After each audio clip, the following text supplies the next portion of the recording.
நாய்க்குட்டினாவே நல்லது தானே! ஆனா இந்த படத்துல டாக வந்து பயங்கர டெவிலிஷா காட்டியிருப்பாய்ங்க. ஸோ அப்படியே வந்து நான் ஒரு படம் பார்த்தேன். ஸோ இந்த படம் எடுத்துக்கிட்டோம்னா, டெசெர்டோ. ஸோ இந்த டெசெர்டோ எடுத்துக்கிட்டோம்னா, ஒரு மைக்ரண்ட்ஸ். ஸோ அவங்க வந்துட்டு யுஎஸ் பார்டர கிராஸ் பண்ண ட்ரை பண்றாங்க. ஸோ அப்படி கிராஸ் பண்றதுக்கு ஒரு 20, 30 பேர் வந்துட்டு ஒரு ட்ரக்ல ஏறி போறாங்க. அந்த ட்ரக் ரிப்பேர் ஆயிருது. ஸோ அந்த ட்ரக்ல இருந்து இறங்கி எல்லாரும் நடந்து போறாங்க. ஸோ நடந்து போயிட்டு இருக்கும்போது என்ன ஆகுதுன்னா, அங்க இன்னொரு ட்ரக் வருது. அது யார்றான்னு பார்த்தோம்னா, அவன் தான் வில்லனும், ஒரு நாய்க்குட்டியும். ஸோ இந்த 2 பேரும் ஒரு ட்ரக்ல வராய்ங்க. அந்த நாய்க்குட்டி எப்படின்னா, ஏதாவது ஒரு சின்ன ஸ்மெல் மென்னோடது புதுசா தெரிஞ்சதுன்னா கூட, அத தொரத்திக்கிட்டே போய் புடிச்சு, அந்த மெயின் வில்லன் கிட்ட காட்டிக் குடுத்து, அவன் வந்து துப்பாக்கி எடுத்து போட்டுருவான். சுட்டுருவான்.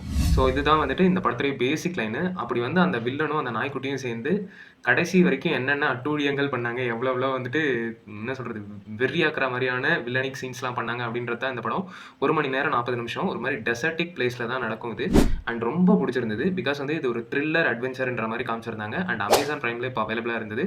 அண்ட் நல்ல ஒரு எங்கேஜிங்கா, சீட்டேஜான ஒரு த்ரில்லர் பார்க்கணும் அப்படின்னா, நீங்க இந்த படத்த ஆப்வியஸா ட்ரை பண்ணி பாருங்க. ஒரு மஸ்ட் வாட்ச். ஸோ 2015ல வந்துச்சு இந்த படம்.